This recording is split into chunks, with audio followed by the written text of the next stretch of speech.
So as far as Nick coming into the chat today and then his subsequent blow up on Twitter, where he said a lot of things that I don't think are helpful to him. What it looked like to me, and I saw other people say this, and I know they're kind of joking, but they're really not wrong. I think I hurt this man. I think it's a weird thing to say, but I think I broke his heart. And I think he's still very upset about that. I think there's one thing people have noticed about him is that he hasn't really fully taken responsibility for anything he's done wrong. And I think a lot of that gets shifted onto me. I think he still very, very much blames me. No, triple N, I didn't say that part. But it just, to me, this morning struck me at, and I'm not going to be mean about it. Other people have been mean about it. That's for them.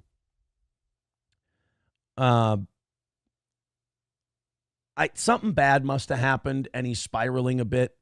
He must have gotten some bad news or something bad happened in his life, because you see him respond this way, and you see him get very erratic when it's the ruling that went against him in the Monograph case, or, bad news, in personal life, family life, legal life, whatever. When bad things happen, a meltdown usually ensues. And I know it sounds corny, but I hope he pulls out of it. There's a lot of people that depend on him, and I hope he can pull out of it. It did seem like a hurt man lashing out. And again, I've hurt this man. I broke this man's heart. He obviously is still... all of his interactions online seem to center around me. And I don't think that's necessarily healthy. I don't think that's a good thing, but we're all on our own journey. And I think what you saw out of Nick today was a hurt guy. I think there's a lot.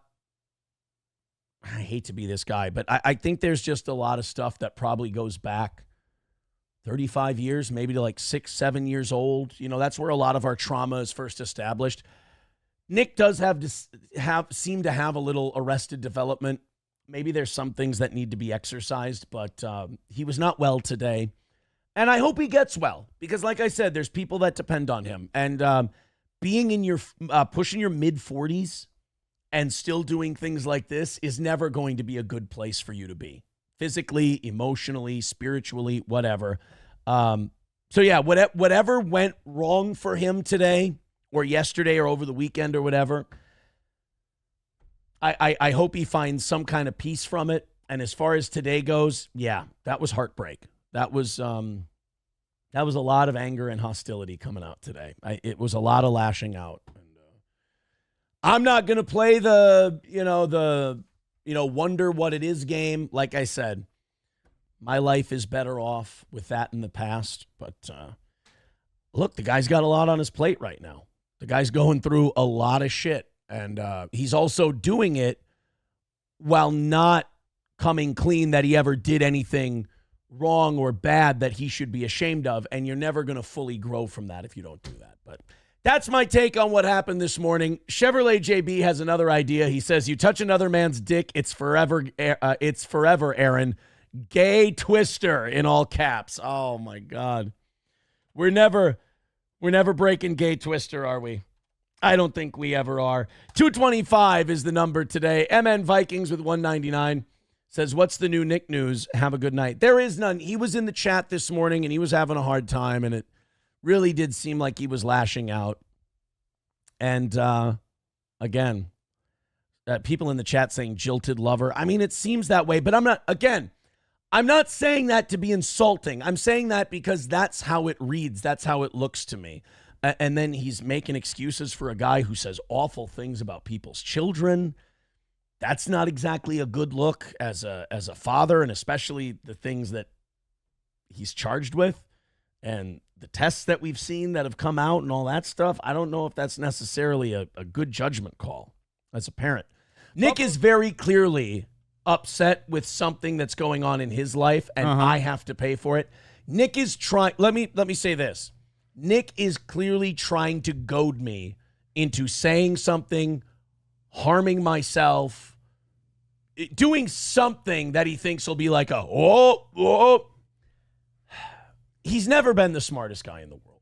What? And he's never been a great tactician. He's not Hannibal. But he's a lawyer. He's not.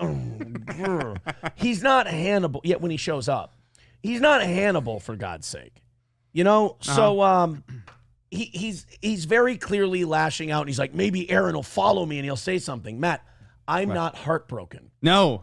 I'm not a jilted lover. I don't need to say anything. I just, you're clearly going through it right now. $2 from Funeral Director says, Matt, can you give your honest opinion on Geno? Yeah, Matt. He's an asshole for everything he did. That's my honest opinion. That's fiery. I don't know. What else do you want from me? That's a fiery goddamn opinion right there. Holy shit. Tagging along, following that woman of his, it's going to all go south. Ooh, you sound like a dad. Yeah, tagging along with that broad of his. Uh-huh. You've heard that before, haven't you? How'd that go? My dad and I speak now. Exactly. My dad and I speak. Exactly. You want to know something? He called it, didn't he? April and I once went to my family goes to the Holiday Inn in St. Cloud for New Year's. Yeah, kids love to play. You've been there with us. I've been there. We were all in the hot tub together as couples and a family and kids and all. Yeah, before everything was weird and everyone was fucking each other. Yeah, it was the year before. Yeah. So this year, April and I dropped the kids off with my parents, and I get there before April. Mm-hmm. And I go up to my dad, and I hadn't spoken to him in years. Yep. And I said, you know what?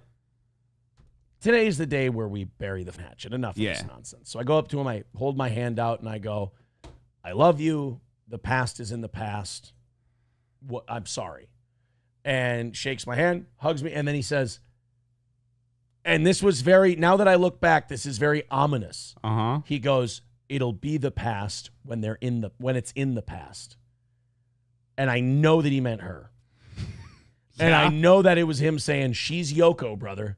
Like, she's the problem. Like, we were best buds. We were, as Rocky says to his kid, home team, And his feeling was, that's what broke that up. Yep. And that was very ominous. And I was like, okay, I'm glad my dad and I patched it up. But at the time, I was like, that's kind of a dick thing to say. Mm-hmm. But once it was all over, Dad and I talking again, hanging out, Yeah. I pick the kids up and bring them there every Tuesday, what have you. It's a fine time, but I heard you talking about all the good stuff you have back now. That line of me saying, hey, the past is in the past, and he says, it'll be the past when it's in the past. I was like, oh shit.